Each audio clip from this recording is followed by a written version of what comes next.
వసుదేవసుతం దేవం కంసచాణూరమర్దనం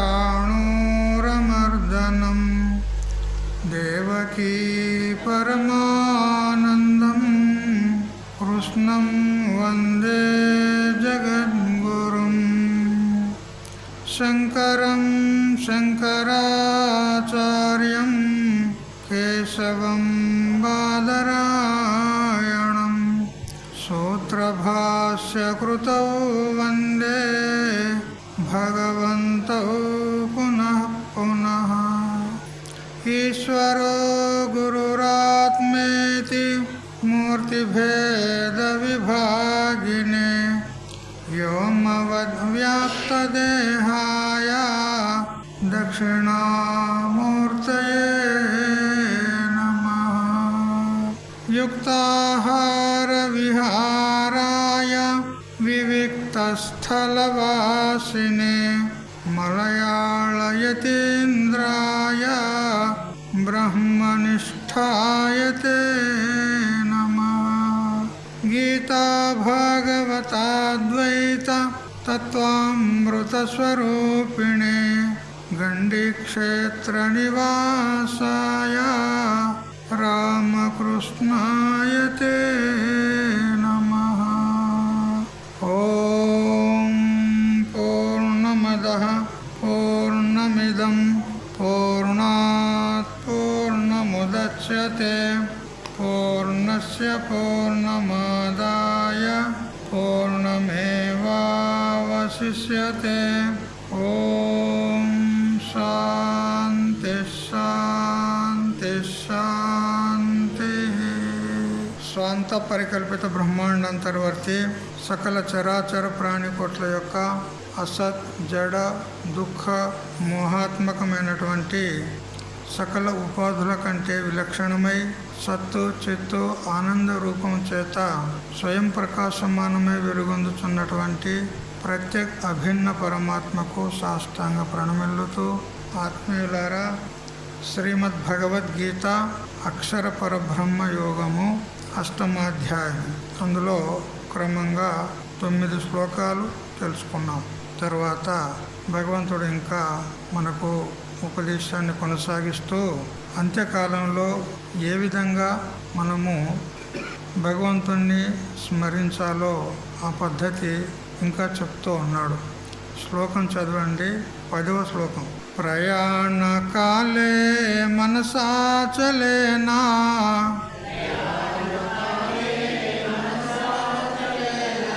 భక్త్యా యుక్తో యోగబలేన చైవ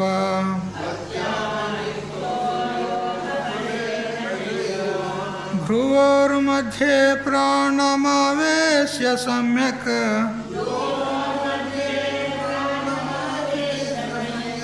సతం పరం పురుషముపైతి దివ్యం.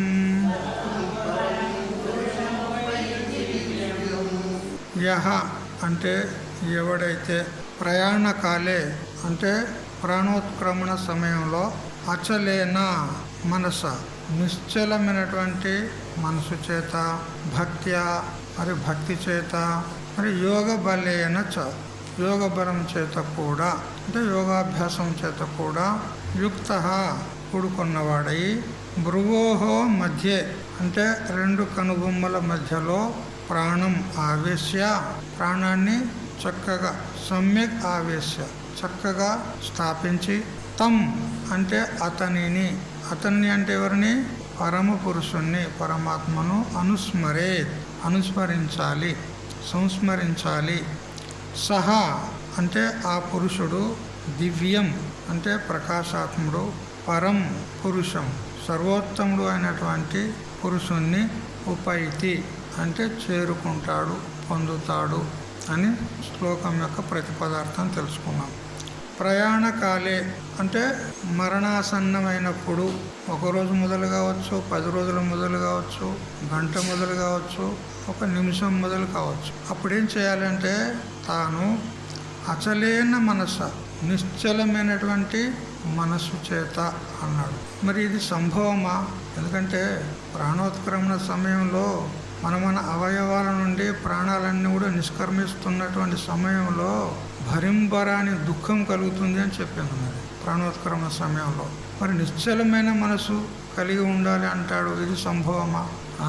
అంటే జీవితాంతము చేసిన సాధన ఉంటే సంభవిస్తుంది. దుఃఖాలన్నీ మర్చిపోతాడు. కేవలం మన మనస్సును పరమాత్మ యందు సంలగ్నం చేసినట్లయితే ఈ దుఃఖాల యొక్క భానము, స్ఫురణ ఉండదు. దుఃఖాలు కలుగుతూ ఉంటాయి. శరీర ధర్మం ఉన్నది. ప్రాణోత్కరణ సమయంలో ప్రాణాలు నిష్క్రమిస్తున్నప్పుడు దుఃఖం కలుగుతూ ఉంటుంది.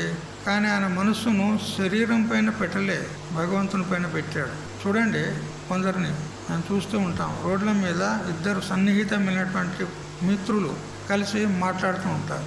ఆ పక్కనే మురికి గటారం ఉంటుంది. గటారం అంటే మురికి కాలువ. పక్కనే మురికి కాలువ ఉంటాయి. అన్ని దోమలు ఇట్లా జుయ్యని వస్తూ ఉంటాయి. అక్కడే పక్క నిలబడి మాట్లాడుతూ ఉంటారు. వాళ్ళు ఆ మాటల్లో పడిపోయారు. కింద కాళ్ళకు దోమలు కుట్టేదే కుడుతూ ఉంటాయి. స్ఫురణ ఉండదు. ఎందుకు? మనసు అన్యత్ర ఉంది, శరీరం మీద లేదు. అక్కడ శరీరం మీద ధ్యాస లేదు. వాళ్ళ ముచ్చట్లో పడిపోయినారు. అంటే మనసు ఒక దగ్గర వేరే చోట ఉన్నప్పుడు శరీరంలో కలిగేటువంటి దుఃఖాలు అవి స్ఫురించవు, భానం కావు. అట్లా మన మనసును పరమాత్మ యందు సంలగ్నం చేసినట్లయితే ఆ మరణ సమయంలో ఎంత దుఃఖం కలిగినా కానీ వాటి యొక్క స్ఫురణ, భానం ఉండదు. సంభవిస్తుంది. కానీ జీవితాంతం సాధన చేసిన వాడే ఉండాలి. ఏదో మరణాసన్నమైనప్పుడు ఏదో రామకృష్ణ అంటే ఆ రామకృష్ణ కూడా అననికి రాదు. కర్ణాటకలో ఒక వ్యక్తి మరణిస్తూ ఉన్నాడు. అక్కడ చుట్టూ ఆ కుమారులు, బంధువులు వాళ్ళంతా కూడా గుమికూడినారు. గుమికూడి మరణిస్తున్నాడు కదా, అయ్యో పాపము అని ఈ విధంగా దాని మీద సింపతి, వాళ్ళు ఏదో విషాదాన్ని వ్యక్తం చేస్తూ ఉన్నారు. ఏమైనా చెప్తాడేమో విందాము, ఏమైనా చివరి మాటలు ఉంటాయి కదా. చివరి మాటలు చాలా ఇంపార్టెంట్ ఉంటాయి కదా. ఉంటాయి లేదా? చివరి మాటలు చాలా ముఖ్యంగా ఉంటాయి. ఎవరైనా ఒకరి కుమారుడు విశాఖపట్నం చదువుకోవడానికి కాలేజీకి పోతున్నాడు అనుకో, కొత్తగా ఏంది ఇంటర్మీడియట్లో జాయిన్ కావడానికి ఆడ అప్లికేషన్ పెట్టించుండు, సీట్ వచ్చింది. ఇక 15 రోజులు అయితే జాయిన్ కావాలి. పోయి ఆ 15 రోజుల నుంచి అలా సీట్ వచ్చిందని తెలిసిన కాడి నుంచి వాళ్ళ తల్లి ఇక చెప్తూ ఉంటుంది, నాయనా నువ్వు విశాఖపట్నం పోతున్నావు, సిటీకి పోతున్నావు, ఎవరితో సోపత్ చేయకు. ఆడపిల్లలు ఉంటారు, మగపిల్లలు ఉంటారు, మంచోళ్ళు ఉంటారు, చెడ్డోళ్ళు ఉంటారు, మంచిగా ఉండాలి, అది ఇది అని చెప్తూ రోడ్డు మీద నడిచేటప్పుడు జాగ్రత్తగా నడవాలి బిడ్డు, అన్ని మోటార్లు వస్తాయి, స్కూటర్లు వస్తాయి, జాగ్రత్తగా ఉండాలి, జాగ్రత్తగా ఉండాలి, ఎన్నో చెప్తూనే ఉంటుంది. 15 రోజుల నుంచి చెప్తూనే ఉంటుంది. చివరికి బస్సు ఎక్కేటప్పుడు మంచిగా చదువుకో బిడ్డ అంటుంది. అంతే. ఇప్పుడు ఏది ముఖ్యం చెప్పు? మంచిగా చదువుకోని బిడ్డ, ఇది ముఖ్యం కదా. చివరి మాట చాలా ఇంపార్టెంట్ ఉంటుంది. అట్లా మరి ఇతడు మరణ ఆసన్నమైనాడు. ఇక అతడు ఏదో చెప్పడానికి ప్రయత్నం చేస్తుండు. ఆ మరణించేవాడు ఆ శబ్దం వస్తలేదు.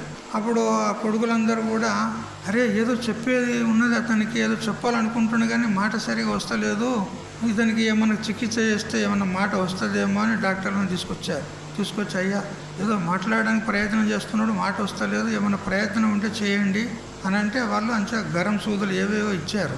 ఇచ్చిన తర్వాత కొద్దిగా స్పృహ వచ్చినట్టు అయ్యి నాయనా ఏందే ఏమో చెప్పాలనుకుంటే ఏందే అని అంటే వాడు కన్నడోడు కదా, కన్నడలో మాట్లాడాడు. నాకు కన్నడ రాదు, అక్కడ రాసింది చెప్తున్నా. కరు కసబరికెయన్ను కడియుತ್ತದೆ అన్నాడు. కరి అంటే దూడ, కసబరికే అంటే చీపురు, కడియుతుంది అంటే నములుతుంది. వాడు చస్తున్నాడు, మంచం నుంచి అక్కడ చూస్తే ఆ లేగ దూడ అది చీపురు గట్ట నవ్వులుతుందంట.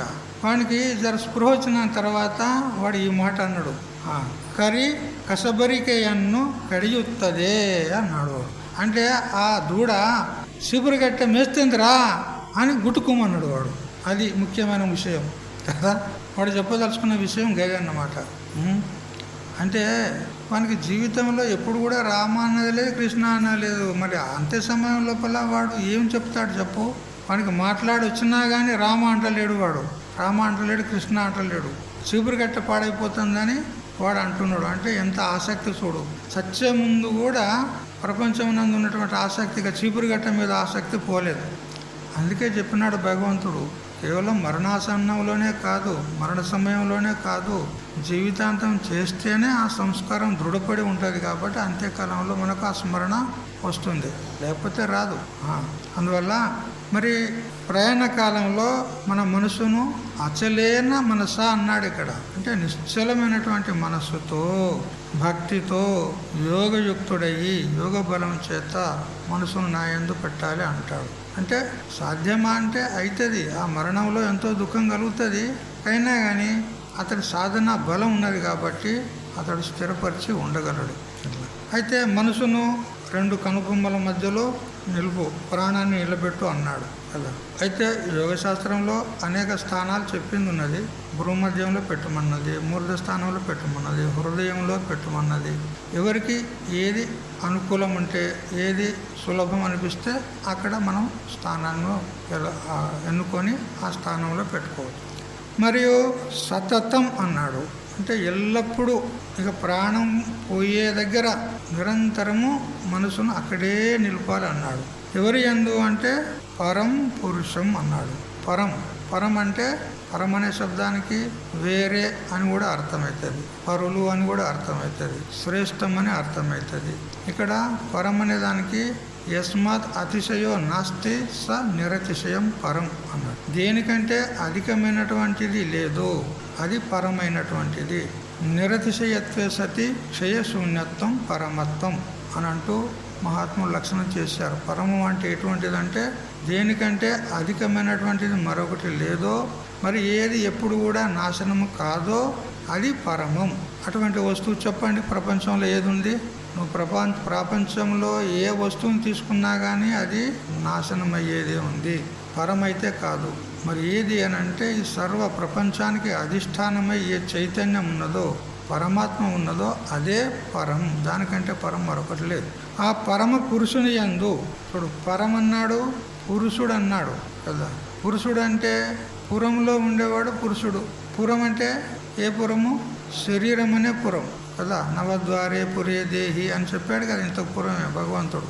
ఈ నవద్వారాలు, 9 ద్వారాలు కలిగినటువంటి ఈ శరీరం, ఈ శరీరంలో ఉన్నటువంటి పురుషుణ్ణి అన్నాడు. శరీరంలో ఎవరుంటారు? పరమాత్మనే ఉన్నాడు కదా.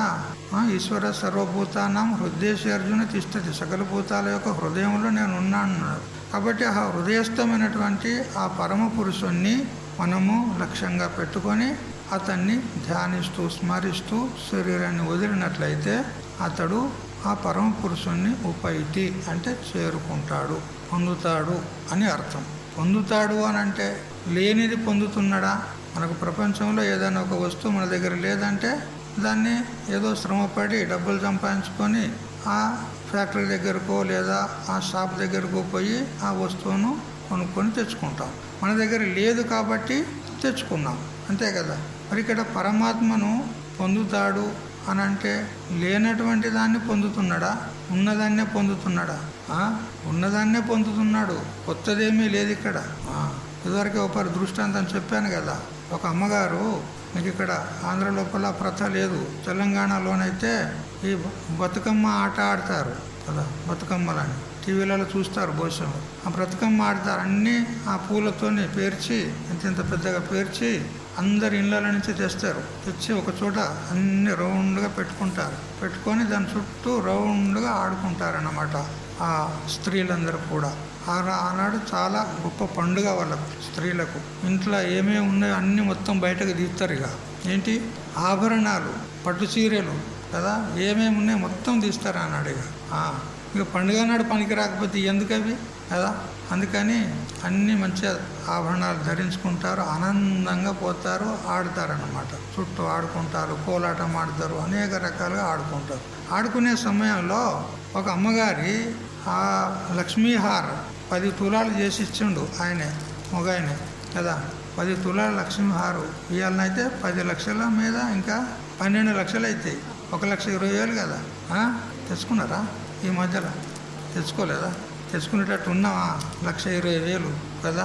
ఇక రేపు కేవలం ఆ బంగారం అనేది పుస్తకాలలోనే రాసి పెట్టింది చదువుకుంటాం. ఇక మనం తెచ్చుకునేటువంటి స్తోమత లేం. పూర్వకాలంలో వజ్రాలు వైడూర్యాలు ఆ శ్రీకృష్ణ దేవరాయల కాలం లోపల ఇప్పుడు ఉప్పు బస్తాలు ఏ విధంగా దుకాణాల ముందు ఉట్టినే వేసిపోతారు, తాళాలు వేసి దుకాణానికి, బజార్లోనే ఉంటాయి, ఎవడు ఎత్తుకపోడు ఉప్పు బస్తాలు, ఎవడెత్తుకపోతాడు. అట్లా బజార్లలో వేసిపోయేదంట అప్పుడు వజ్రాలు. ఆ వ్యాపారస్తులు ఆ సంచులన్నీ బజార్లోనే వేసి పోయేదంట. అంత సమృద్ధిగా ఉండే అప్పుడు రాజ్యం. ఇప్పుడు వజ్రాలు అనేది కనపడుతున్నాయా? ఎక్కడన్నా కనపడతలేవు, పుస్తకాలనే చదువుతున్నాం. రేపు బంగారం కూడా గట్లే అవుతుంది. ఇక బంగారం చోట అన్ని రోడ్లు కూడా వచ్చినాయి కదా ఇప్పుడే కదా. అట్లా అయిపోతుంది మన పని. అయితే ఆ 10 తులాల బంగారం ఆ గొలుసు ఏమైందనంటే ఆడుతూ ఆడుతూ ఆడుతూ ఉండగా అది ఇట్లా తెగలేదు, ఈ విధంగా వెనకకి పోయింది, జాకెట్లోకి జారిపోయింది. మెడలోనే ఉంది, జాకెట్లోకి జారిపోయింది వెనకకి. అయితే ఆ ఆట అంతా ఆడిన తర్వాత అప్పుడు ఒకసారి ఇట్లా వక్షస్థలం మీద తడిమి చూసుకుంది ఆమె, ఆ అమ్మగారు. ఇక్కడ కనపడుతుందా? లేదు. అమ్మో నా హారు పోయింది, ఇక 10 లక్షలు 12 లక్షలు అని ఇక గోల పెట్టింది. ఇక ఏడుస్తూ ఉన్నది. ఏడుస్తూ ఉంటే ఏమైందమ్మా, ఏమైంది, ఇంత మంచిగా ఆడుకుంటే కదా మాతో, ఇప్పుడు ఏమైంది నీకు అంటే, అమ్మో నా హారం పోయింది, నా హారం పోయింది, నేను ఇప్పుడు ఇంటికి పోతే ఇంకేమైనా ఉన్నదా? ఇక అత్తో దిక్కు, మామో దిక్కు, మొగడో దిక్కు, ఇక ఎట్లుంటుంది పరిస్థితి? అయ్యో ఇక నేను బతుకుతానా? ఇక నీ ఎట్లా కావాలని ఇక ఏడుస్తూ ఉన్నది. అంతలో ఒక పెద్ద మనిషి, ముసలమ్మ చూసింది. అటువంటి పెద్ద మనిషి చూసి ఆమె వెంటనే చెప్పకుండా ఆ పక్కింటి అంత దూరం పోయి ఆ పక్కింట్లో పోయి, అమ్మ అద్దం ఇయ్యనున్నది. ఆ ఇంట్లో ఆమె అద్దం ఇవ్వంటే అద్దం ఇచ్చిందామె. అద్దం తీసుకొచ్చి ఈ ఎవరైతే హారం పోయిందని ఏడుస్తుందో ఆ అమ్మగారికి చేతికి ఇచ్చింది. అమ్మ ఈ అద్దం చూసుకో అన్నది. అద్దం చూసుకునే వరకు కనపడిందా లేదా ఇక్కడ? నా హారం దొరికిందని సంతోషపడుతుంది. పోయిందని ఏడిచింది. దొరికిందని సంతోషపడుతుంది. ఇప్పుడు పోయిందా దొరికిందా? ఎక్కడుందో అక్కడే ఉంది, అంతేనా? అట్లా మన స్వరూపం కూడా అంట్లే ఉంది. ఎక్కడో అంగట్లో తెచ్చుకునేది లేదు, సంతలో పోయి కొనుక్కొచ్చుకునేది ఏం లేదు మనది. అది నిత్య సిద్ధము, స్వతः సిద్ధం ఉన్నది. అది కొత్తగా పొందేది ఏమీ లేదు. మనం మర్చిపోయినాం అంతే. ఇప్పుడు ఆ అమ్మగారు ఎట్లా భ్రాంతి చెందింది కదా, పోయింది అని అనుకున్నాం. మనం గట్లే పోయిందని అనుకుంటున్నాం మనం కదా. ఎక్కడ పోలే, ఉన్న చోటే ఉంది, భద్రంగా ఉంది. కాకపోతే ఇప్పుడు ఆ ముసలమ్మ ఏం చేసింది? అద్దం తెచ్చి చూపెట్టింది. సాక్షాత్గా చెప్పలే, అద్దం తెచ్చి చూపెట్టింది. అద్దం ఎందుకు చూపెట్టవలసి వచ్చింది అని అంటే, మనం దృష్టాంతంలో అన్వయం చేసుకునేది ఉన్నది. మన స్వరూపం మనకు తెలియబడాలంటే గురుదేవుడు, ముసలమ్మ స్థానంలో గురుదేవుడు మనకేం చేస్తాడంటే అద్దం చూపెడతాడు. అద్దం ఏది? శాస్త్రం కదా. తస్మాత్ శాస్త్రం ప్రమాణంతే కార్యాకార్య వ్యవస్థితం. మనకు చేయాలన్నా చేయకూడదా, మన కర్తవ్యం ఏంది అకర్తవ్యం ఏంది, ఏది ధర్మము ఏది అధర్మము, ఇదంతా చెప్పేది ఎవరు? మనకు శాస్త్రం. తస్మాత్ శాస్త్రం ప్రమాణం. మనకు శాస్త్రమే ప్రమాణం. శాస్త్రం అంటే ఈ రోజుల్లో పురుషరచితమైనటువంటి ఎన్నో శాస్త్రాలు వెలువడుతున్నాయి. ఎందుకంటే ఏదేదో చదువుతారు, ఆడంతా ఏడింత చదువుతారు, మేనో గ్రంథం రాస్తారు. అది ఇది అంతా దానిలో అంతా ఏదో చేసి ఆ కలగూర గంపజేసి రాస్తున్నారు. అది కాదు మనకు శాస్త్రం అంటే. వేదం ఈశ్వరవాణి, అది ఏ మనుషులు రచనించినటువంటిది కాదు, అది మనుష్య ప్రణీతం కాదు, ఈశ్వర ప్రణీతం. అందుకని ఈశ్వరుడు ఎవరికి కూడా మోసం చేస్తాడా చెప్పండి? ఈశ్వరుడు మోసం చేస్తే ఇంకా ఈశ్వరునికి మనకేం తేడా ఉంది? నిర్దిష్టం ఉంటుంది వేదం. అందులో ఒక్క అక్షరం కూడా పొల్లు ఉండదు, అబద్ధం ఉండదు. నిర్దిష్టమైనటువంటిది వేదం. అదే మనకు పరమ ప్రమాణం. కాబట్టి ఆ వేదమే చెప్తుంది మనకు నీ స్వరూపము పరబ్రహ్మ స్వరూపము, తత్వం అసి అని ఈ విధంగా చెప్తుండేది. తత్ అంటే ఆ పరమాత్మ, త్వం అంటే నీవు, అసి అంటే అయి ఉన్నావు, నీవే పరమాత్మవై ఉన్నావు, అయ్యే ఉన్నావు, కొత్తగా అయ్యేదేమీ లేదు, తెలుసుకో అంతే. మర్చిపోయినావు. ఎట్లా మర్చిపోయాను అంటే అజ్ఞానం చేత. ఆ అజ్ఞానాన్ని పోడగొట్టుకుంటే ఆ స్వరూపానికి అడ్డుగోడగా ఉన్నటువంటి, మోక్షానికి ప్రతిబంధకంగా ఉన్నటువంటి అజ్ఞానం ఉన్నదో అది జ్ఞానం చేత నష్టమైతే ఇక మన స్వరూపము జంకాత్యం అంటారు. ఎట్లున్నదో అట్లే ఉన్నది, కొత్తగా ఏం పొందింది లేదు. కాబట్టి ఆ సాక్షాత్కారం ఎక్కడైతే పరమాత్మ సాక్షాత్కారం అంటే యత్ సాక్షాత్ అపరోక్షాత్ బ్రహ్మ అని మనకు బృహదారణ్యక ఉపనిషత్తు చెప్తుంది. అది ఎట్లా ఉన్నదంటే సాక్షాత్, ఎక్కడో పరోక్షంగా లేదు, ఇక్కడే ఉన్నది, స్వయంగా నీవే ఉన్నావు అని ఈ విధంగా మనకు శృతిమాత చెప్తుంది. కాబట్టి ఈ విధంగా మన స్వరూపాన్ని తెలుసుకొని మన స్వరూపం నందే స్థిరపడేది ఉంది, అంతే. భగవంతుని పొందడం అంటే అంతే, ఇంకేం లేదు కదా. కాబట్టి పరమ పురుషుడు అంటే ఎవరు అంటే ప్రత్యేక అభిన్న పరమాత్మ. ప్రత్యేక అంటే ఈ శరీరంలో ఉన్నటువంటి ప్రత్యేగాత్మ, కూటస్థ చైతన్యము, సాక్షి చైతన్యము. ఇతడే వ్యాపకంగా అంతటా సర్వత్రా అణువణువులో కూడా వ్యాపించి ఉన్నటువంటి పరబ్రహ్మ చైతన్యం. ఇదే అది, అదే ఇది. ఏ విధంగా ఘటంలో ఉన్నటువంటి ఆకాశము, బయట ఉన్నటువంటి ఆకాశము ఒకటా రెండా? ఒకటే. ఘటము అనేటువంటి ఒక ఉపాధి ఉన్నందువలన దానికి ఘటాకాశం అని పేరు పెట్టినాం, అంతేగాని అది ఎక్కడిది? మహాకాశమే. ఆ ఘటాన్ని పగలగొట్టామనుకో మహాకాశ స్వరూపం అయిపోతుంది. పోయి కలిసిందా?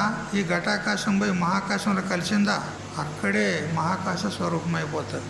అట్లా జీవుడు కూడా బ్రహ్మస్వరూపుడు అయిపోతాడు. బ్రహ్మవేద బ్రహ్మైవ భవతి అని మనకు శృతిమాత చెప్పిన ప్రకారంగా ఉపాసకుడైనటువంటి వాడు తన స్వరూపాన్ని ఈ విధంగా తెలుసుకుంటాడు అని చెప్పినాడు.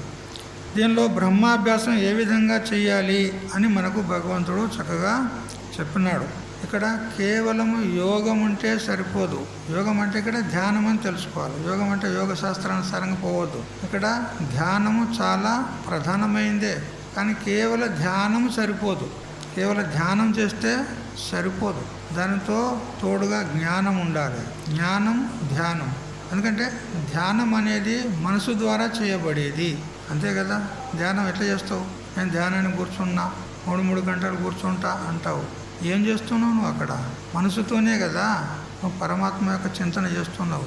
అందుకని ధ్యానం అనేది మనసు యొక్క అధీనంలో ఉన్నది. కానీ శాస్త్రం ఏం చెప్తుంది? మనసుకు తెలియబడేది కాదు.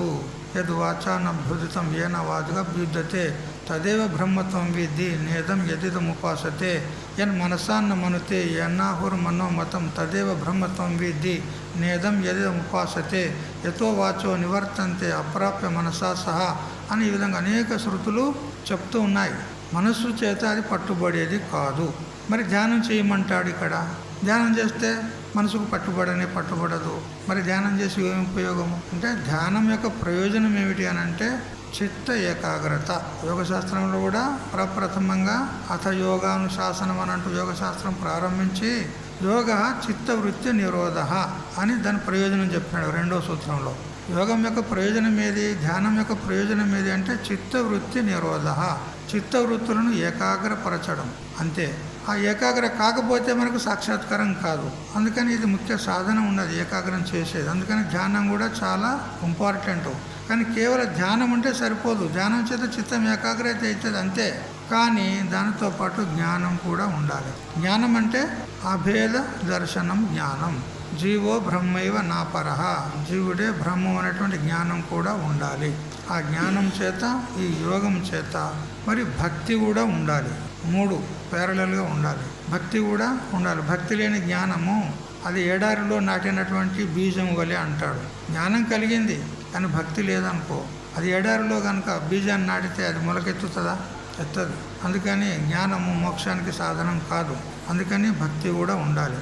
భక్తి, జ్ఞానము మరియు ధ్యానము, ఈ 3 కూడా అవసరము అని సాధకునికి చెప్పింది ఉన్నది. వేదాంత పంచదశలో కూడా విద్యారణ్య స్వాముల వారు ధ్యాన యోగ ప్రకరణం అనేది ఒకటి పెట్టాడు, 9వ ప్రకరణం. అందులో విస్తారంగా ధ్యానం గురించి చెప్తూ చివరికి మళ్ళీ విచారం చేతనే జ్ఞానం కలుగుతుంది, జ్ఞానం చేతనే మోక్షం అని చెప్పాడు. మరి ధ్యానం ఇంతదానికి చెప్పే కదా, దాని ప్రయోజనం ఏది అని అంటే చిత్తశుద్ధి, చిత్త ఏకాగ్రత, అంతే అని చెప్పింది ఉన్నది. ఇది గుర్తుపెట్టుకోవాలి. ఏ విధంగా అగ్ని మరియు నీరు రెండింటి యొక్క సంబంధం అయినప్పుడే ఆవిరి ఉత్పన్నమవుతుంది కదా. మంట మండుతూ ఉంటే నీటి నుండి ఆవిరి ఉత్పన్నమవుతుంది. చూడు, పూర్వము నీటి ఆవిరి చేత రైలు బండ్లు నడిచేది. మొన్నటి దగ్గర బొగ్గు బండి కదా, నీటి ఆవిరి చేత రైలు బండి నడిచేది. అంటే ఇటు నీరు ఉండాలి, ఇటు అగ్ని ఉండాలి, 2 ఉంటేనే ఆవిరి ఉత్పన్నమవుతుంది. అట్లా జ్ఞానము ఉండాలి, ధ్యానము ఉండాలి, 2 ఉంటేనే మోక్షానికి సాధనమవుతాయి అని ఇక్కడ భగవంతుడు చెప్పాడు. తర్వాత శ్లోకం చదవండి, 11. యదక్షరం వేదవిదో వదంతి విశంతి యద్యతయో వీతరాగాః యదిచ్ఛంతో బ్రహ్మచర్యం చరంతి తత్తే పదం సంగ్రహేణ ప్రవక్ష్యే. వేద విదః అంటే వేదం యొక్క తాత్పర్యాన్ని ఎవరైతే తెలుసుకుంటారో వేదవేత్తలు, యత్ అక్షరం ఏ అక్షరమైనటువంటి పరబ్రహ్మమును, అక్షరం అంటే క్షరము కానిది, అక్షరము అంటే నాశనము లేనిది అని అర్థం. ఎవరు? పరమాత్మ. పరమాత్మను వదిలితే అన్నీ నాశనమయ్యేటే ఉన్నాయి. మొత్తం పిండ బ్రహ్మాండాలు సైతము మహాప్రళయంలో నాశనమైపోతాయి. మిగిలేదు ఒకటే ఒక చైతన్యం, పరమాత్మ. అదే అక్షర స్వరూపం. ఎవరైతే వేదవేత్తలు ఈ అక్షరమైనటువంటి పరబ్రహ్మను నాశనము లేనిదిగా వదంతి అంటే చెప్తున్నారో, మరియు వీతరాగాః రాగము అంటే కాంబోజ రాగము, ఆ రాగం ఈ రాగం కాదు ఇక్కడ కదా. రాగం అంటే ఆసక్తి, శబ్దాల విషయాల యందు ఉన్నటువంటి ఆసక్తి. జీవులకు ఆసక్తి ఉంటుంది కదా, ఇది నాకు కావాలి, ఇది అనుభవించాలి అని ఏదైతే ఆసక్తి ఉంటుందో దానికి రాగము అంటారు కదా. అనుకూల వస్తువుకే జ్ఞానసే జన్యుజో బుద్ధివృత్తి సో రాగ కయ్యే హై. రాగం యొక్క లక్షణం మనకు అనుకూలమైనటువంటి వస్తువు మనకు ఎదుట పడినప్పుడు ఇది నాకు అనుకూలం ఉన్నది అనేటువంటి జ్ఞానం కలిగినప్పుడు దాని యందు రాగం ఏర్పడుతుంది. ప్రతికూలం ఉంటే ద్వేషం ఏర్పడుతుంది కదా. అందుకని మనకు అనుకూల వస్తువుల యందే రాగం ఉత్పన్నమవుతుంది. ఆ రాగము వీతః అంటే విగతః యస్మాత్. ఆ రాగము ఎవని ఎందైతే పోయిందో వాడు వీతరాగి అంటే విరక్త పురుషుడు అని అర్థం కదా. మరియు యత్ దేనిని ఇచ్చంతః కోరిన వారయ్యి కదా. ఈ వీతరాగులు దేనిని కోరిన వారయ్యి అంటే వీళ్ళు రాగం అంటే ఆసక్తి, ఆసక్తినే వదిలినారు. మళ్ళీ కోరిక ఎక్కడిది? కోరిక ఎలా ఉంటుంది? వాళ్ళు విరక్తులే కదా. కోరిక ఏముంటుంది అని అంటే పరమాత్మను పొందాలనేటువంటి కోరిక ఉంటే తప్పులేదు. ఎందుకంటే దాంతో మన కళ్యాణం అవుతుంది. ప్రాపంచిక కోరికలు ఉంటే అవి మనకు పతనానికి కారణం అవుతాయి. కానీ పరమాత్మను పొందాలనేటువంటి కోరిక ఇది ఉండవలసిందే ఉంటుంది. ఈ విధంగా దీన్ని కోరిన వారై బ్రహ్మచర్యం చరంతి. విరక్త పురుషులయ్యి సన్యాసులయ్యి బ్రహ్మచర్య వ్రతాన్ని ఎవరైతే పరిపాలిస్తూ ఉంటారో, దీన్ని కోరి ఈ విరక్త పురుషులు బ్రహ్మచర్య వ్రతాన్ని పాలిస్తూ ఉంటారో తత్ తే సంగ్రహేణ ప్రవక్షే అంటాడు. ఆ పరమ పదవి ఏదైతే ఉందో దాన్ని నీకు సంగ్రహంగా చెప్తాను అంటాడు భగవంతుడు. ఇంత పూర్వం విస్తారంగా చెప్తూనే వస్తూనే ఉన్నాడు. 2వ అధ్యాయం నుంచి ఇక్కడి దగ్గర అక్కడక్కడ పరమాత్మ గురించి చెప్తూనే వస్తున్నాడు. ముఖ్యంగా కర్మ అంటే కర్మషట్కం మొదటిది. ముఖ్యంగా కర్మ గురించి ప్రధానంగా చెప్తూ వచ్చిన మధ్య మధ్యలో ఉపాసన కూడా చెప్పాడు, మరియు జ్ఞానం కూడా బోధించాడు. ఇక్కడ కూడా మళ్ళీ సంగ్రహంగా చెప్తాను అంటున్నాడు భగవంతుడు. వేద విదః అన్నాడు. ఇక్కడ వేదవేత్తలు అన్నాడు. వేదం దేనికంటారు? కదా, వేదం చెప్తుంది అని అంటాం మనం. వేదం దేనికంటారు కదా? ప్రత్యక్షేనానుమిత్యావా యస్తూపాయో న బుధ్యతే ఏనం విదంతి వేదేన తస్మాద్ వేదస్య వేదత అని అంటూ పూర్వమీమాంస శాస్త్రము ఏదైతే జైమిని ఆచార్యులు రాశారో దాని మీద శాబరస్వామి భాష్యం రాశారు. ఏ విధంగా బ్రహ్మసూత్రాలకు శంకరాచార్యులు భాష్యం రాశారో అదేవిధంగా జైమిని సూత్రాలు పూర్వమీమాంస శాస్త్రానికి శాబరస్వామి భాష్యం రాశాడు. దాని మీద వార్తికాలు రాశాడు కుమారుల భట్ట. ఆయన చెప్పాడన్నమాట వేదం అంటే ఏమిటి అంటే ప్రత్యక్షేనాను మిథ్యావ, ప్రత్యక్ష ప్రమాణాల చేత కానీ అనుమాన ప్రమాణం చేత కానీ ఏ వస్తువు మనకు బోధపడుట లేదో.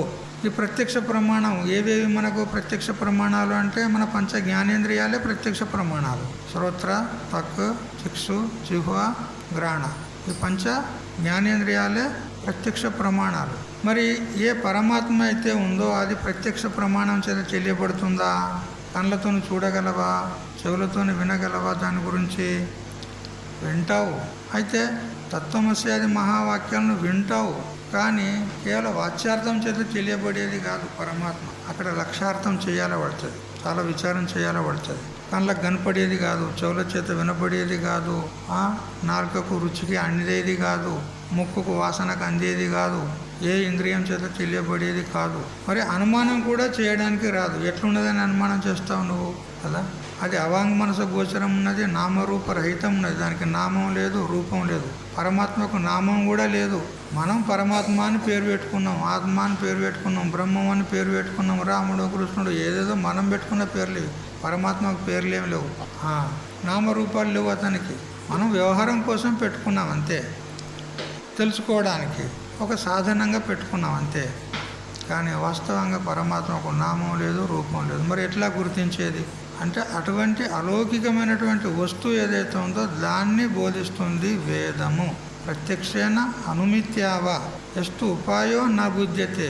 ఆ పరమాత్మను తెలుసుకోవడానికి ఏ ఇతర ఉపాయాలు పనిచేయనప్పుడు వేదం మనకు బోధిస్తుంది పరమాత్మ గురించి, అలౌకికమైనటువంటి వస్తువుని గురించి వేదం చెప్తుంది. కాబట్టి అదే వేదం యొక్క వేదత్వము అంటారు. మామూలుగా మనం ప్రతిరోజు కూడా ఉదయం పూటనే లేవండి, ముఖం కడుక్కోండి, స్నానం చేయండి, ఇవన్నీ వేదం చెప్పాల్సిన అవసరం లేదు, చెప్పకుండా మనం చేసుకుంటాం. కానీ పరమాత్మ వస్తువును బోధించేది వేదము. అటువంటి వేదము ఈశ్వర ప్రణీతం ఉన్నది, ఈశ్వర రచితం ఉన్నది.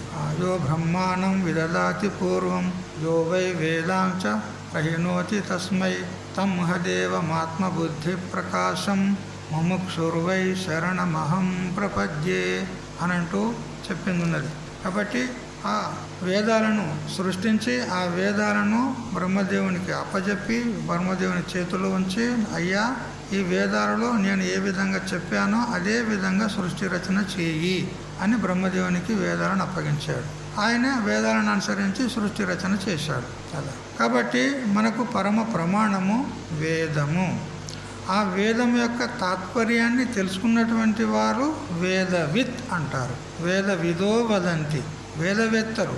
ఆ వేదం యొక్క తాత్పర్యాన్ని తెలుసుకున్నటువంటి వేదవేత్తలు ఏ పరబ్రహ్మతత్వాన్ని చేరుకుంటున్నారో, మరి విరక్తులైనటువంటి సన్యాసులు బ్రహ్మచర్య వ్రతాన్ని పాలన చేస్తూ ఏ పరబ్రహ్మతత్వాన్ని పొందగోరుతున్నారో అటువంటి తత్వం గురించి నీకు సంక్షేపంగా చెప్తాను అంటాడు ఇక్కడ శ్రీకృష్ణ పరమాత్మ. ఎవరికి చెప్తున్నాడు? ఎవరికి చెప్తున్నాడు? అర్జునుడికా మనకా? మనకే చెప్తున్నాడు. అర్జునుని ఏదో నిమిత్తంగా పెట్టుకున్నాడు అంతే. ఇట్లా బ్రహ్మచర్యం కదా, బ్రహ్మచర్యం అన్నాడు ఇక్కడ. బ్రహ్మచర్యం దేనికంటారు చెప్పండి? కఠరుద్రోపనిషత్తు మనకు చెప్తుంది బ్రహ్మచర్యం అంటే ఏమిటి చెప్తున్నాడు కదా. స్మరణం కీర్తనం కేలి ప్రేక్షణం గుహ్య భాషణం సంకల్పోధ్యవసాయశ్చ ప్రవదంతి మనీషిణః ఏతన్మైథునమష్టాంగం ప్రవదంతి మనీషిణః విపరీతం బ్రహ్మచర్యం అని ఈ విధంగా చెప్పాను. మైథునమైనటువంటి ఏ క్రియలు ఉన్నాయో వాటిలో అతడు ప్రవృత్తుడు కాకుండా ఉండడమే బ్రహ్మచర్యం. బ్రహ్మచర్య ప్రతనానికి హేతువులైనటువంటి మైథున వ్యాపారాలు ఏవైతే ఉన్నాయో అవి చేయకుండా ఉండడము, అదే బ్రహ్మచర్యం అంటాడు. మైథున వ్యాపారాలు ఏమున్నాయి అంటే స్త్రీలను గురించి పురుషులు కానీ పురుషులను గురించి స్త్రీలు కానీ స్మరించకూడదు, బుద్ధిలో కూడా స్మరించకూడదు. స్మరిస్తే కూడా బుద్ధి భ్రష్టమవుతుంది, చంచలమవుతుంది బుద్ధి. మరి కీర్తనం వారి గురించి మాట్లాడకూడదు. మరి కేలి వారితో ఆటలాడకూడదు, స్త్రీలతో పురుషులు కానీ పురుషులతో స్త్రీలు కానీ ఆటలాడకూడదు. ప్రేక్షణం వారిని ఒక రకంగా చూడకూడదు. గుహ్య భాషణం అంటే ఒంటరిగా ఏకాంతంలో వారితో ముచ్చటించరాదు. సంకల్ప అంటే వారితో నేను విషయంలో ప్రవృత్తం కావాలి అనేటువంటి సంకల్పం కూడా చేయకూడదు. మరి అధ్యవసాయము అంటే నిశ్చయం కూడా చేసుకోవద్దు. మరి క్రియా నిర్వృత్తి, క్రియలో కూడా అంతకంటే పాల్గొనరాదు. ఈ 8 ఈ మైథున వ్యాపారాలు అంటారు. ఈ మైథున వ్యాపారాలు లేకుండా ఉండడమే బ్రహ్మచర్యం అంతే. విపరీతం బ్రహ్మచర్యం, దీనికి విపరీతంగా ఉండడం అంటే ఇవి ఏవి కూడా చేయకుండా ఉండడమే బ్రహ్మచర్యము అంటారు కదా. మను మహారాజు కూడా చెప్పాడు కదా, తల్లితో కానీ బిడ్డతో కానీ చెల్లితో కానీ ఏకాంతంగా కూర్చోరాదు అని చెప్పున్నది. పురుషుడు తల్లితో కూడా ఏకాంతంగా కూర్చోవద్దు. మా తల్లే ఉన్నది కదా, మాకు వికారాలు ఎలా కలుగుతాయి అని అనుకోవద్దు. ఏకాంతంగా కూర్చోకూడదు. చెల్లి సోదరి ఉంటుంది, తోడబుట్టు ఉంటుంది, వారితో కూడా ఏకాంతంగా కూర్చోవద్దు. మరి కూతురుతో ఏకాంతంగా కూర్చోవద్దు. నా కూతురు కదా అని కూడా ఏకాంతంగా కూతురుతో కూర్చోవద్దు. ఇక తల్లి చెల్లి కూతురుతోనే కూర్చోవద్దంటే ఇతర స్త్రీలతో మాట్లాడవచ్చు అని చెప్పింది ఉన్నదా బాబా? అంటే ఏ స్త్రీతో కూడా ఏకాంతంగా మాట్లాడకూడదు. అసలు స్త్రీలతో మాటనే మాట్లాడద్దు. అనివార్య పరిస్థితి ఉంటే వారు ఎవరన్నా తోడుగా తెచ్చుకుంటే 2-3 ఉంటే మాట్లాడవచ్చు. ఒంటరిగా మాత్రం మాట్లాడకూడదు అనే విధంగా ఇంత కఠినంగా చెప్పింది ఉన్నది. కాబట్టి ఈ విధమైనటువంటి బ్రహ్మచర్యాన్ని పరిపాలన చేస్తూ ఎవరైతే పరబ్రహ్మతత్వాన్ని తెలుసుకోవాలని వాళ్ళు సాధన చేస్తూ ఉంటారో అటువంటి పరబ్రహ్మతత్వాన్ని గురించి నీకు చెబుతాను అంటాడు కదా. మరి భగవంతుడు సాక్షాత్తుగా ఇటువంటి అద్వితీయమైనటువంటి పరమ పవిత్రమైనటువంటి జ్ఞానబోధ మనకు చేస్తూ ఉన్నాడు, బోధిస్తూ ఉన్నాడు. అమూల్యమైన శరీరాన్ని కూడా ఇచ్చినాడు. శ్వాస పీల్చుకోవడానికి గాలి ఇచ్చినాడు, తినడానికి అన్నం ఇచ్చినాడు, ఉండడానికి భూమిని ఇచ్చినాడు. ఇన్ని ఇచ్చినాడు. మరి మనం ఏం చేయాలి? ఇప్పుడు నిద్రపోవాలి కదా. నిద్రపోవడం కాదండి, ఎన్నో జన్మల నుంచి నిద్రపోయే ఉన్నాం. ఇప్పుడు కూడా నిద్రలో ఉన్నాం. మనం అనుకుంటున్నాం మేల్కతో ఉన్నామని, నిద్రలోనే ఉన్నాం మనం. అజ్ఞానం అనే నిద్రలో ఉన్నాం మనం. అందుకే భగవంతుడు చెప్తున్నాడు, క్లైబ్యం మాస్మ గమపార్త నైతత్వ ఉపపద్యతే క్షుద్రం హృదయ దౌర్బల్యం త్యక్తోత్తిష్ట పరంతప అన్నాడు. అరే నపూసగిల్లాగా చతికిలబడి కూర్చున్నావు, లే యుద్ధం చెయ్యి అన్నాడు, ప్రోత్సహించాడు. ఉపనిషత్తు కూడా చెప్తుంది, ఉత్తిష్టత జాగ్రత్త ప్రాప్య వరాణ్య బోధత క్షురస్య నిశితా దుర్గా పతస్తత్ కవయో వదంతి అనే విధంగా మనకు వేదం కూడా ఇట్లా ప్రోత్సహిస్తుంది. లే మేల్కో అంటుంది. మేల్కో లే అంటే ఏమన్నా నిద్రపోయినావా? నిద్రలోనే ఉన్నాం మనం. ఏ నిద్ర? అజ్ఞానం అనే నిద్రలో ఉన్నాం. అందుకని మేల్కోవాలి మనం. అర్థమైందా? మరి ఇంత మంచి శరీరాన్ని ఇచ్చిన తర్వాత మనం మరి భగవంతునికి కృతజ్ఞతాపూర్వకంగా ఎందుకు కదా ఆయన చెప్పిన మాట వినాలనా లేదా? వినాలి. ఒక గృహస్థుడు ఒక మహాత్ముని దగ్గరికి వచ్చాడు. వచ్చి, స్వామీజీ నాకు భగవంతుడు ఏమి ఇయ్యలే, చూడు నాకు భగవంతుడు నాకు ఏమి ఇయ్యలే, ఇంత అన్యాయమా భగవంతుడు? అందరినీ కరుణిస్తాడు అంటాడు, భక్తవత్సరుడు అంటారు, కరుణామయుడు అంటారు, నాకు ఏమి ఇచ్చిండని, ఇప్పుడు నేను ఎట్లా బతకాలి, ఏం చేయాలి నేను అంటాడు. అప్పుడు ఆ మహాత్ముడు అంటాడు, ఇగో మా శిష్యుడు ఉన్నాడు, వాడు అప్పుడప్పుడు అక్కడ భక్తులు వాళ్ళు వీళ్ళు ఎవరైనా ఇచ్చినవి వాళ్ళ దగ్గర ఉంటాయి. మహాత్ముడి దగ్గర ఏముంటాయి, లంగోటి బహదూర్ ఆయన దగ్గర ఏముంటుంది, కానీ ఆ శిష్యుని దగ్గర ఉంటాయి. నేను వాని దగ్గర నుంచి 100 రూపాయలు నీకు ఇప్పిస్తా, 100 రూపాయలు నీకు ఇప్పిస్తా. నువ్వేం చేయాలంటే నీ చిటికెన వేలు ఇంతమందం కత్తిరించి నాకు ఇయ్య అన్నాడు. 100 రూపాయలు ఇస్తా, చిటికెన వేలు కత్తిరించి ఇయ్య అన్నాడు. ఏం మహారాజ్ ఎట్లా అంటాను, చిటికెన వేలు ఎట్లా కత్తిరియాలి నీకు అంటాడు. పోనీ 500 ఇప్పిస్తా, నీ కన్ను ఒకటి నాకు. ఏం మహారాజ్ నువ్వు ఏదో నాకు బోధ చేస్తావని, నాకు ఏదో ఉపకారం చేస్తావని, ఏదో ఉపదేశం చేస్తావని నీ దగ్గరికి వస్తే నాకు కన్ను ఇవ్వమంటావు అంటాడు. లేదయ్యా 1000 రూపాయలు ఇప్పిస్తా నీకు, నీ కాలు ఇయ్యి. అట్టెట్లు ఇస్తా స్వామి, ఏం బాగానే ఉన్నావు నువ్వు, భలే స్వామి అయ్యా నువ్వు అంటాడు. మరి ఎందుకు ఇయ్య అంటున్నావు నాయన అన్నాడు. ఎందుకు ఇయ్యాని అంటున్నావు చెప్పు అంటే, ఇంత అమూల్యమైన శరీరం నేను కోసియమంటావా నాకు అంటే, మరి భగవంతుడు నాకు ఏమి ఇయ్యలేదా అంటివి కదా, భగవంతుడు నాకు ఏమి ఇయ్యలేదని అంటివి కదా, మరి ఇప్పుడు అమూల్యమైన రత్నం లాంటి శరీరం ఇచ్చిండా లేదా? ఇంతకంటే నీకేం కావాలి చెప్పు. అమూల్య రత్నం లాంటిది ఈ శరీరం. దీన్ని పోగొట్టుకున్నామంటే రత్నాన్ని పొడగొట్టుకున్నట్టే, రత్నాన్ని గంగలో వేసినట్టే. దీన్ని ఉపయోగం చేసుకోకపోతే, దురుపయోగం చేసినాం అనుకో, రత్నాన్ని పోగొట్టుకున్నట్టే. ఎందుకంటే శరీర మాధ్యం కలు ధర్మ సాధన, ధర్మాన్ని సాధించడానికి, పరమాత్మను తెలుసుకోవడానికి, సాధన చేయడానికి ఇది సాధనం ఉన్నది శరీరం. ఇంత అమూల్యమైన శరీరాన్ని ఇచ్చి భగవంతుడు సాధన చేసి భగవతత్వాన్ని తెలుసుకోరాని నీకు ఇస్తే నాకు ఏమీ ఇవ్వలేదని మాట్లాడుతున్నావు దరిద్రుడా అంటే, అప్పుడు వానికి తెలిసింది, అబ్బో భగవంతుడు నాకు అన్ని ఇచ్చిండు అని అనిపించింది అప్పుడు వానికి. ఎందుకంటే ఇంత శరీరం కంటే ఇంకేం కావాలండి మనకు? సాధన చేయడానికి శరీరం కావాలి. ఇంత అమూల్యమైన శరీరం ఇచ్చిన తర్వాత నాకు భగవంతుడు ఏమి ఇవ్వలే అని భగవంతుని తిడతాం మనం. నాకు ఏమి ఇచ్చాడు భగవంతుడు? చూడు పక్క వాళ్ళందరూ కూడా బిల్డింగ్ మీద బిల్డింగ్ కట్టారు, నేను ఇదే గుడిసెలో ఉంటానా అంటాడు కదా. వానికంటే 1000 రెట్లు నువ్వే నయము. ఆ బిల్డింగ్ కట్టుకున్నాడు కంటే 1000 రెట్లు నీకు నువ్వే నయము.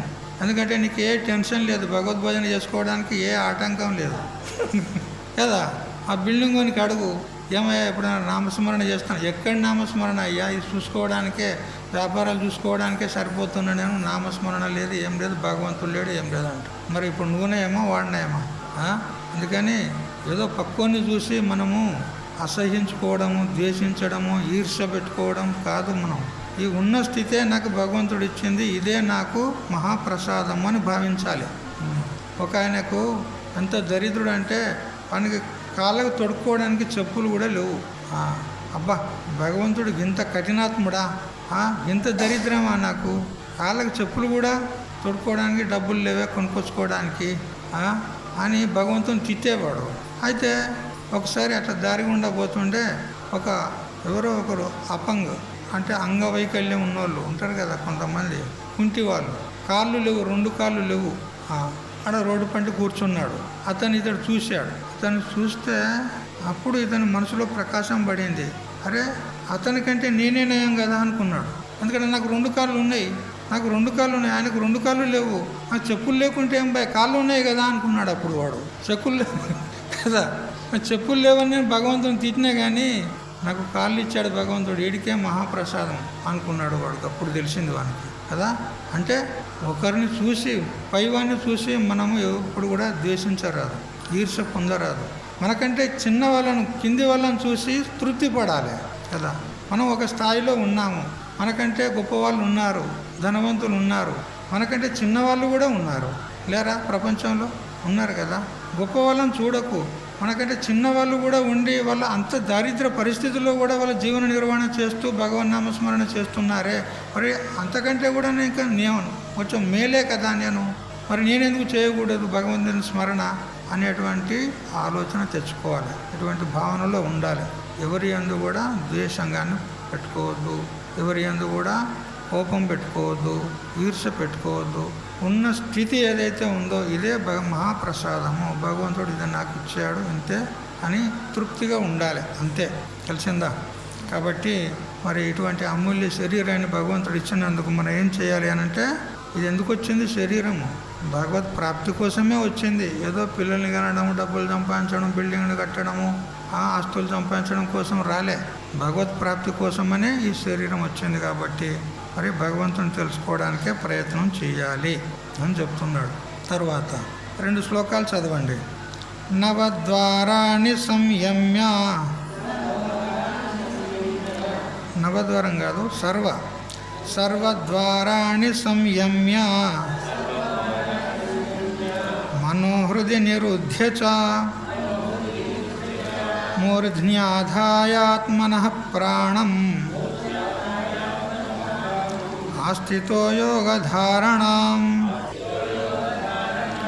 ఓమిత్యేకాక్షరం బ్రహ్మ వ్యాహరన్ మామనుస్మరన్ యః ప్రయాతి త్యజన్ దేహం సయాతి పరమాం గతిం. యహ ఎవడైతే, భగవద్గీతలో ఎక్కడ కూడా ఫలానా వ్యక్తి అని ప్రత్యేకంగా నిర్దేశించలేదు. ఎప్పుడు చెప్పినా కానీ ఎవడైతే యహ అని సంబోధన చేస్తారు. అంటే ఎవరైనా కావచ్చు, స్త్రీలు, పురుషులు, వృద్ధులు, బాలులు, ఎవరైనా కావచ్చు. ఈ విధంగా సాధన చేసినట్లయితే వాడు తప్పకుండా మోక్షాన్ని పొందుతాడు అని అభిప్రాయం చేత సర్వనామ శబ్దం పెట్టినాడు ఇక్కడ, యహ అంటూ. యత్ శబ్దం. యహ అంటే ఎవడైతే సర్వద్వారాన్ని సంయమ్య, సకల ద్వారాలన్నిటి కూడా నియమించి, శాసించి, అదుపులో పెట్టుకొని అన్నాడు. సర్వద్వారాలు అన్నాడు. ఎన్ని ద్వారాలున్నాయి మనకు? 9 ద్వారాలని చెప్పిండు కదా భగవంతుడు. 5 జ్ఞానేంద్రియాలు కదా, ఇవి ద్వారాలు. తర్వాత అధో ఇంద్రియాలు 2 కదా, మలమూత్ర విసర్జనేంద్రియాలు 2. ఎన్నైనాయి? 7 అయినాయా? అయితే 5 జ్ఞానేంద్రియాలు అన్నప్పుడు ఇక్కడ కళ్ళు అనేది ఒకటిగానే జ్ఞానేంద్రియ చెప్తారు, చెవులు ఒకటిగానే చెప్తారు, 2 ఉన్నాయి కదా. శ్రవణేంద్రియం అని ఒకటే చెప్తారు దాన్ని, అందులో 2 ఉన్నాయి కదా. కాబట్టి వాటిని అన్నింటి కలుపుకుంటే 9 అవుతాయి. 9 ద్వారాలు ఉన్నాయి. చూసారా? కాబట్టి ఈ ద్వారాలన్నింటినీ కూడా సంయమనం చేసి నిరోధించి తన అదుపులో పెట్టుకొని అంటాడు. అంటే మన నేత్రం ఎప్పుడు కూడా బహిర్ముఖమై రూపాన్ని చూడడానికి పోతుంది. ప్రపంచంలో ఉన్నటువంటి అందచందాలను చూడడానికి పోతుంది మన మనసు. ఏది? చక్షురింద్రియం కదా. దాన్ని అరికట్టడం అంటే ఏమిటి? దాన్ని బాహ్య ప్రపంచికమైనటువంటి రూపచందాలను అవి కూడా చూసడం కాకుండా పరమాత్మని యొక్క రూపాన్ని చూడు అని చెప్పాలి. దానికి భగవంతుని యొక్క రూపాన్ని చూడు, ఆ శ్రీకృష్ణుని యొక్క రూపాన్ని చూడు, ఆ రాముని యొక్క రూపాన్ని చూడు, లేదా నీ ఇష్టదేవత దేవి, రుద్రుడు, విష్ణువు ఏదైనా సరే భగవంతుని యొక్క రూపాన్ని చూడు కానీ ప్రపంచాన్ని చూడకు అంటారు కదా. ప్రపంచం చాలా అందంగా ఉంది కదా, లేదంటారా? ప్రపంచం అందంగా ఉందా లేదా? ఉందనే అందరూ ప్రవృత్తులు అవుతున్నారు. గుంజుకొస్తే కూడా లాక్కొస్తే కూడా వస్తలేరు. ఇంత టిఫిన్ చేపిస్తారా అంటే కూడా వస్తలేరు. భోజనాలు ఫ్రీ ఉన్నాయి రా అంటే కూడా వస్తలేరు. వస్తలేరు. ఎందుకు? ప్రపంచం అందంగా ఉంది వాళ్ళకు కదా. నిజంగా అందంగా ఉందా? ఉందా చెప్పండి. ప్రపంచం అందంగా ఉంది అని అంటారు కానీ అందం అనేది ఏమీ లేదు ప్రపంచంలో. అందం అనేది కేవలం ఒకటే ఒక వస్తువు ఉంది, అది పరబ్రహ్మ వస్తువు అంతే. ఆ పరబ్రహ్మం యొక్క ఆ రసము, ఆ ఆనందం ఏదైతే ఉందో అది ప్రపంచంలో ఉంది అని ఇది అందంగా కనపడుతుంది. ఇప్పుడు ఇక్కడే చూడండి, మన శరీరంనే చూడండి. ఈ శరీరం చాలా అందంగా ఉందని చాలా మురిసిపోతూ ఉంటారు. ఎందువల్ల చెప్పండి? పరమాత్మ ఇందులో ఉన్నాడని దీనికి అందం ఉన్నది. అదే పరమాత్మ లేదనుకో ఏం చేస్తారు? తీయండి అంటాడు అంతే. చూసారా? అది ఉన్నదని అందం ఉన్నది దీనికి. ఆ అందం అనేది ఎక్కడో లేదు, బాహ్య ప్రపంచంలో లేదు, పరమాత్మని అందే ఉన్నది ఆ అందం అనేది. కాబట్టి నేత్రేంద్రియానికి చెప్పాలి, నువ్వు అందమైన వస్తువులను, సుందరమైన వస్తువులను చూడాలనుకుంటున్నావు కదా, అటువంటిది పరమాత్మ ఉన్నాడు చూడు. అదే కదా అన్నమయ్యకు చూపెట్టాడు శ్రీకృష్ణ ఎవరు? వెంకటేశ్వరుడు. అన్నమయ్యకు ఆ ఇద్దరు భార్యలతో కులుకుతూ ఉంటే ఇంత వాళ్ళతోనే మోహితుడవైపోతున్నావు ఎందుకు అని అంటే, నా భార్యలు, ఆ ఇంద్రుని యొక్క భార్య శశీదేవి కూడా ఉండదు ఇంత అందంగా, నా భార్యలు అంత అందంగా ఉన్నారంటాడు అన్నమయ్య. అంటే నీకు అందాన్ని చూడాలని ఉన్నదా? మరి ఇంతకంటే అందమైనటువంటి వస్తువును చూపెడితే నువ్వేం చేస్తావు అంటే, వీళ్ళని వదిలిపెడతా అన్నాడు. చూస్తా ఉందా ఇంతకు నా భార్యలంతా అందం ఎవరున్నారు లోకంలో? లేదు అంటాడు. మరి చూపిస్తే ఏం చేస్తావు అంటే, వీళ్ళని వదిలిపెడితే ఆ అందమైన వస్తువుని పట్టుకుంటా అన్నాడు. అసలు ఉందా అటువంటి అందమైన వస్తువు అంటే, ఉంది, నేను చూపెడతారా అని ఆ ఆలయంలోకి తీసుకెళ్ళి చూపెడితే ఒక్కసారి స్టన్ అయిపోయినాడు. మొత్తం ప్రాపంచిక వృత్తులన్నీ కూడా సమసిపోయి కేవలం పరమాత్మని అందే రక్తి కలిగింది, భక్తి కలిగింది, ప్రేమ కుదిరింది. అప్పుడు ప్రపంచాన్ని మొత్తం వదిలేశాడు. అందమైంది ఏది చెప్పండి? పరమాత్మ కదా. కాబట్టి ఈ నేత్రేంద్రియాన్ని బహిర్ముఖం కాకుండా అంతర్ముఖం చేసుకోవాలి. అట్లా మరి డిస్కో పాటలు కదా, ఏవో వింటాయి కదా చెవులు కదా, అన్ని పెద్ద బాక్సులు పెట్టి పెద్ద కార్యక్రమాలు చేస్తారు కదా మనోళ్ళు. ఒక 2-3 కిలోమీటర్ల అంత ప్రాంతంలో మొత్తం దద్దరిల్లిపోతుంది. ఇటువంటి ముసలోళ్ళు ఉంటే వాళ్ళ హార్ట్ అటాక్ వచ్చి వెంటనే చచ్చిపోతారు, అంత శబ్దం, అంత పెద్దగా పెడతారు వాళ్ళు. అట్లాంటి డిస్కో పాటలు వినొద్దమ్మా అని చెప్పి చెవులకు బుద్ధి చెప్పాలి. నీకు వినేదే ఉంటే భగవంతుని కథలు విను, భగవంతుని భజన విను, అంతేగాని ప్రాపంచిక శబ్దాలు వినొద్దు అని చెప్పాలి. అట్లే కమ్మటి తింటా అంటే నాలుక మంచి పంచపక్ష పరిమాణాలు కావాలంటారు, కమ్మటి అంతేనా భువనేశ్వరి? అట్లా నువ్వు లోపలికి పోతున్నావు అని మందలిచ్చిన అంతే, ఏం లేదు కదా. కమ్మటి తిందామంటది నాలుక. అటువంటి రుచులకు అలవాటు చేయొద్దు కదా. బ్రతకడానికి కోసమని తినాలే కానీ తినే కోసం బ్రతకొద్దు, తెలిసిందా? శరీరం నిలబడాలి అంతే. రోజుకు ఒక పూటే తినాలి. మరి ఎన్ని పూటలు తింటారు చెప్పండి? చూడు 3 పూటలు తింటుందంట. ఒక్క పూట తినమని శాస్త్రం చెప్పింది. ఇప్పుడు ఈ వయసు లోపల మీకు 3 పూటలు కాదు, 2 పూటలు కూడా కుదరదు. ఒక్కటే పూట తినాలి ఈ వయసు లోపల. కాయ కష్టం చేసేది ఉంటే తినొచ్చు, తప్పులేదు.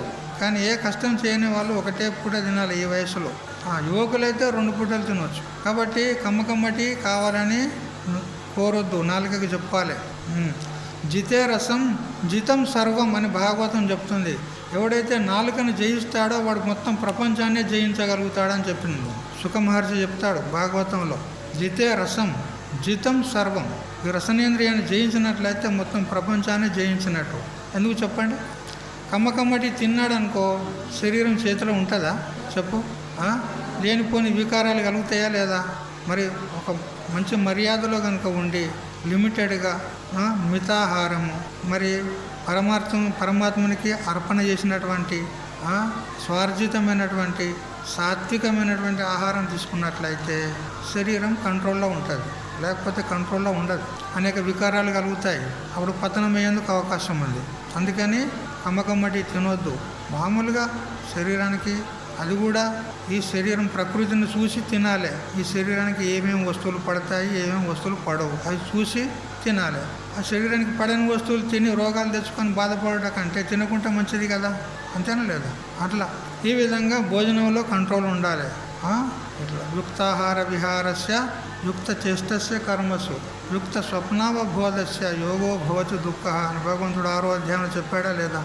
అందుకని ఇవన్నీ కూడా కంట్రోల్ అంటే ప్రతి ఇంద్రియాన్ని కూడా, అన్ని ద్వారాలను కూడా మనము అదుపులో ఉంచుకోవాలి అని చెప్పినాడు. మరి మనసును కూడా హృదయ నిరుద్యచ, మనసును హృదయంలో నిలపాలి అంటాడు. ప్రపంచంలో కాదు మనసును నిలిపేది, హృదయంలో నిలుపు అంటాడు కదా. మరి ప్రాణాన్ని మూర్ధయందు యోగధారణ చేసి నిలుపు అంటాడు. మరి ఓంకారాన్ని ఉచ్చరిస్తూ ఉండాలి నిరంతరం. ఆ ఓంకారమే పరబ్రహ్మం. ఓమిత్ ఏకాక్షరం బ్రహ్మ అని చెప్పింది ఉన్నది. కాబట్టి ఆ ఏకాక్షరమైనటువంటి ఓంకారాన్ని ఉచ్చారణ చేస్తూ ఉండాలి. ఈ విధంగా ఎవరైతే ఇప్పుడు చెప్పినటువంటి నియమాల చేత ఉండి శరీరాన్ని త్యాగం చేస్తాడో సహా అటువంటి వాడు పరమాంగత్యం యాతి, పరమగతిని పొందుతాడు అని 13 శ్లోకాల పర్యంతం తెలుసుకున్నాం. మరియు మిగతా విషయం రేపు ఉదయం నుంచి మళ్ళీ తెలుసుకుందాం. హరి ఓం తచ్చత్. ఓం సహనావతు సహనౌ భునక్తు సహ వీర్యం కరవావహై తేజస్వినావధీతమస్తు మా విద్విషావహై.